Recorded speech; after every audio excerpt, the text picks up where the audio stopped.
All right, Tartuffe by Molière, published in 1664. So we need to just kind of cover a few background items here. This is in the Enlightenment movement, which, among other things, was concerned with separation of church and state and also religious tolerance. So we have a couple of different ideals from that time period that play right into this particular play. Molière is considered still France's greatest comic dramatist. Okay, and so this play, he and his troupe struggled with getting the tragedies to be popular and getting published and that sort of thing. And so it was really his comedies that brought him into fame and made him successful. And in those comedies, a lot of the time they were mocking French, specifically Parisian society. And in this particular play, we have a lot of mocking of the Catholic Church, and just, religious zealots, period. And so, of course, that did not sit too well with the church. And another issue here is that the church was still very much involved with daily life of the French. So a lot of just different little issues going on.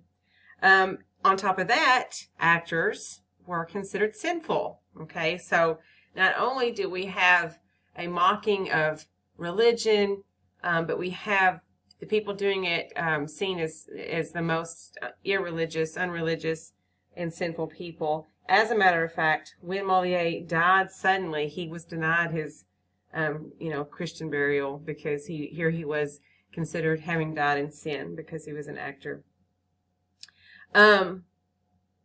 Anyway, but in this play, Molière is able, and others, he is able to expose the hypocrisy, knowing that some people used declarations of faith for personal gain, right? And that is exactly what we have here with Tartuffe. And it's unclear whether Tartuffe is based on any one particular person. More likely, the vices that are attributed to Tartuffe had been, the kinds that the theater had been subjected to or blamed for, that sort of thing. So sort of taking everything that theater and actors were supposed to have been doing and kind of and putting that all on Tartuffe. Kind of flipping the script, if you will. All right, so let's get into Act 1, Scene 1. It may be a little bit difficult to keep up with the characters at first. Some of these names are not the easiest, but this particular translation of this play, it goes pretty quickly, and it's not difficult to understand. And you'll get a lot of the sense of who these people are through their lines. And so if you kind of like forget, who each person is, then you can kind of figure that out in the text. Act 1, Scene 1 is most definitely the foundational scene here that sets up the whole issue and conflict of the play. And we see that we have Madame Purnell. She is our number one player of Act 1, Scene 1. She's Orgon's mother. And we have this basic premise that Orgon has invited this man, Tartuffe, into his house. And they are accused, Orgon and his mother are accused of being in love with this fella. And the rest of the household sees him as the fraud, hypocrite that he is, right? And so we have just the setting up of the scene here where Madame Purnell is trying to leave, and she's saying quite a bit on her way out the door.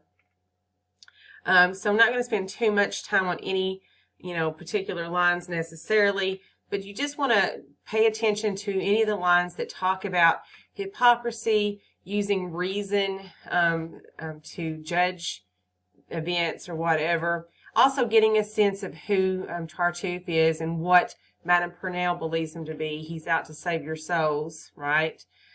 So that's the whole premise here, that we have this religious man in the house that's supposedly there to help them, to save their souls, but everybody can see that he is a fraud and a hypocrite.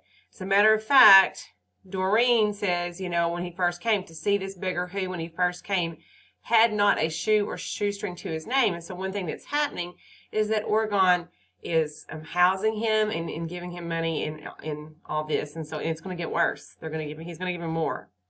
And then we have the premise here. You all regard him with distaste and fear because he tell you what you loathe to hear, condemns your sins, points out your moral flaws, and humbly strives to further heaven's cause.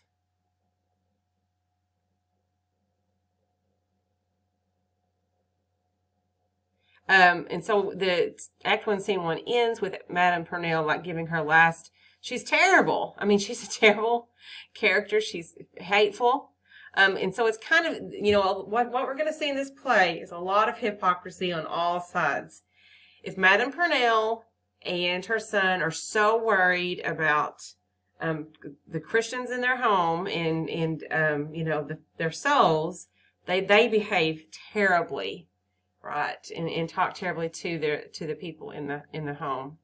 And then just to point out, we have her son Cléant, who is, he agrees with everybody else in the house, and she's telling him, I heard that laugh, sir, and I saw that wink. So we have Cléant participating as well. And look at this. I mean, slapping the servant, right? So terrible, terrible people berating others. Act 1, Scene 2. This is just a short scene that sort of wraps up, what we all need to know, what the audience needs to know about Tartuffe. So it's just between two characters, Cléant and Doreen. All of the action actually takes place in Oregon's home. I failed to mention that.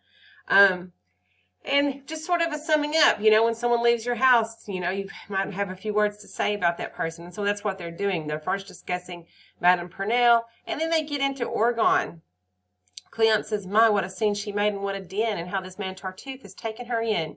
And Doreen says, yes, but her son is even worse deceived. His folly must be seen to be believed.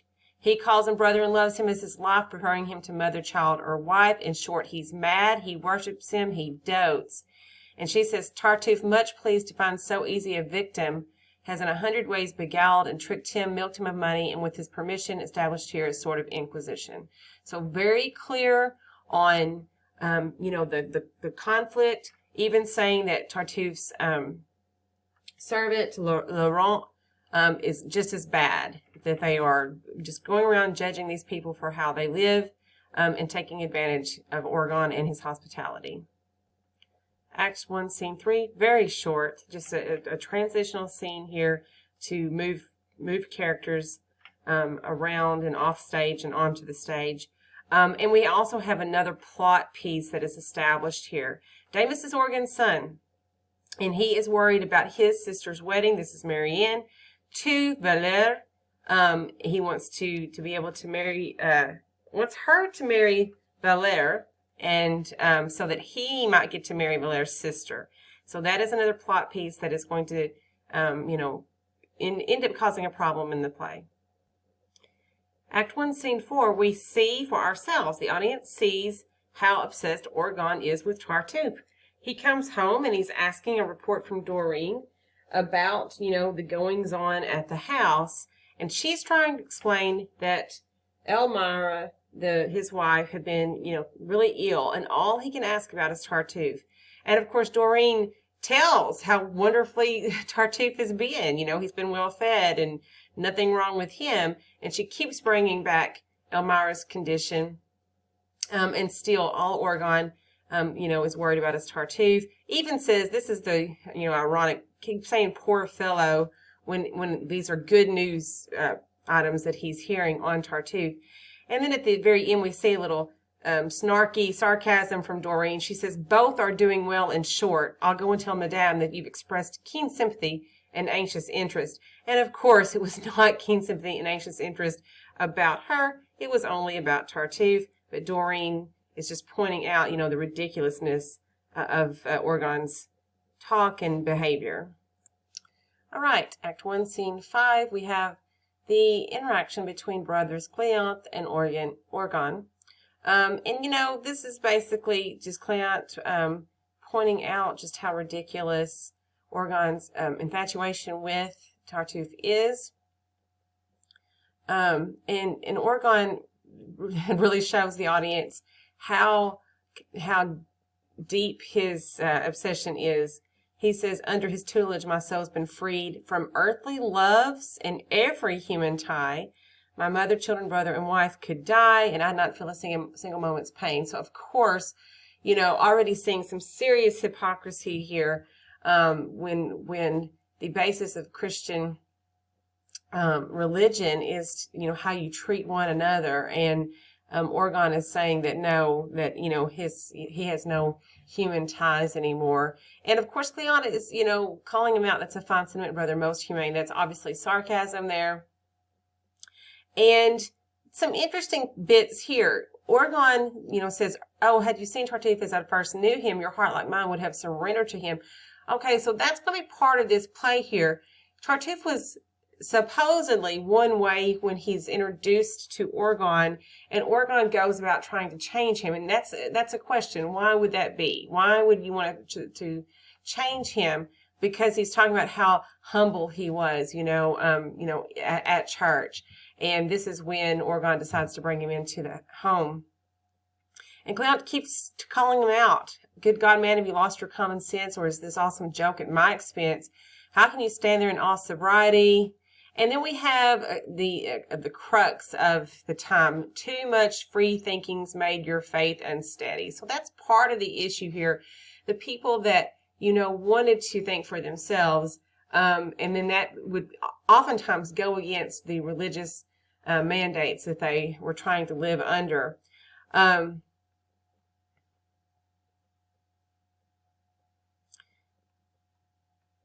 Cleon says, so those whose hearts are truly pure and lowly don't make a flashy show of being holy. There's a vast difference, so it seems to me, between true piety and hypocrisy, pointing out that this Tartuffe, is the epitome of not the truly humble religious person.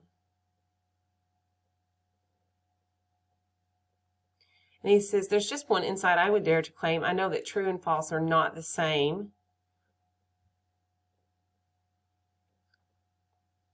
Mocking the people that, pray to be seen here. Also mentions who preach the monkish life but haunt the court. We're going to see what Tartuffe's really like behind the scenes. And haunt the court, as you may know from history, that this is the social scene of where, men and women come together to date.